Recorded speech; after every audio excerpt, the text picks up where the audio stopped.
नमस्कार साथियों। जैसे कि हम जानते हैं कि इनकम टैक्स में 2 रजीम है, एक ओल्ड रजीम है और एक न्यू रजीम है टैक्स फाइलिंग की।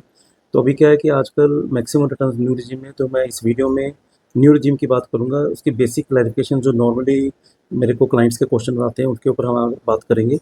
तो अभी न्यू रजीम में आपके सामने जो अभी आप आईटीआर फाइल करेंगे फाइनेंशियल 2024-25 की, उसके रेट्स आपके सामने स्क्रीन पे आ रहे हैं। और साथ के साथ जो बजट में जो चेंजेस आई हैं, उसके रेट्स भी आपके सामने स्क्रीन पे आ रहे हैं, न्यू रजीम में जो चेंजेस आई हैं। तो अमूमन क्या होता है कि लोगों को अपने टैक्स रेट्स और टैक्स स्लैब्स याद नहीं रहती हैं। तो यही बेसिक क्लैरिफिकेशन कई बार फॉर्म काफ़ी आते हैं कि मेरी इतनी इनकम है, मेरा टैक्स कितना बनेगा। तो उसको एक मेमोराइज़ करने का मैं बड़ा आसान तरीका आपको बता रहा हूँ आज, कि जो आपकी न्यू रजीम है, मैं इस बजट के बाद जो चेंजेस आई हैं, उसके जो आप स्क्रीन पे रेट्स देख रहे हैं, तो वो जो अगर हम टैक्स रेट की बात करें तो वहाँ पे 5 का टेबल चल रहा है, 5, 10, 15, 20, 25, 30। और जो आपकी जो स्लैब रेट्स हैं, वहाँ पे 4 का टेबल चल रहा है, 4 लाख, 8 लाख, 12 लाख ऑनवर्ड्स, ठीक है। तो ये आपको, अगर आप इस तरीके से इसको देखेंगे, तो आपको अपनी स्लैब्स और टैक्स रेट्स मेमोराइज़ करने ईज़ी रहेंगे। अगर मैं रिबेट की बात करूँ, तो न्यू रजीम में जो रिबेट था, जो फाइनेंशियल 24-25 जिसकी हम आईटीआर अभी फाइल करेंगे, तो उसमें जो रिबेट था वो 7 लाख की इनकम तक का था। और इस बार जो बजट में जो चेंजेस आई हैं, तो ये रिबेट 12 लाख को बढ़ा के 12 लाख की इनकम तक कर दिया गया है। और इसमें ये भी आपने याद रखना है कि जो स्पेशल रेट ऑफ इनकम्स है, उसके ऊपर ये रिबेट नहीं है। कि फॉर एग्जांपल अगर आपकी इनकम 12 लाख से नीचे भी है और उसमें कुछ मतलब कि special rate of income, special rate वाली इनकम है, उनके ऊपर ये रिबेट नहीं है। स्पेशल रेट वाली इनकम क्या होती है?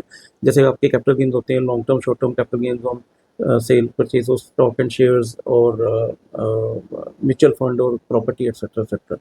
और अगर मैं बात करूं कि डिफ़ॉल्ट रजीम की, जो न्यू रजीम है, वो डिफ़ॉल्ट रजीम ऑफ टैक्स फाइलिंग है। इस चीज़ का भी आपने ध्यान रखना है। और बहुत सारे क्वेश्चन इसके ऊपर भी आते हैं कि क्या मैं अपनी रजीम चेंज कर सकता हूँ? अगर आप सैलरीड क्लास हैं और आपकी आईटीआर में कोई बिजनेस इनकम नहीं है, तो आप अपनी जो टैक्स, जब भी आप रिटर्न फाइल करते हैं, तो आप अपना रजीम चेंज कर सकते हैं। ये सिर्फ और रीज़न सैलरीड क्लास के लिए। They can change their regime of filing income tax return from new to old each and every year. तो उनके पास हमेशा ये फ्रीडम रहती है, फ्लेक्सिबिलिटी रहती है, हर साल वो अपना रजीम चेंज कर सकते हैं। और एक और जो काफ़ी क्वेश्चन बार-बार हमें आता है कि मेरे एम्प्लॉयर ने जो टीडीएस है वो ओल्ड रजीम में काट लिया या न्यू रजीम में डिडक्ट कर लिया, तो क्या मैं इनकम टैक्स रिटर्न, अगर मेरा ओल्ड रजीम में टीडीएस कट गया है, तो मैं न्यू रजीम में फाइल इनकम टैक्स रिटर्न कर सकता हूँ या वाइस वर्सा? तो इसका आंसर है हाँ।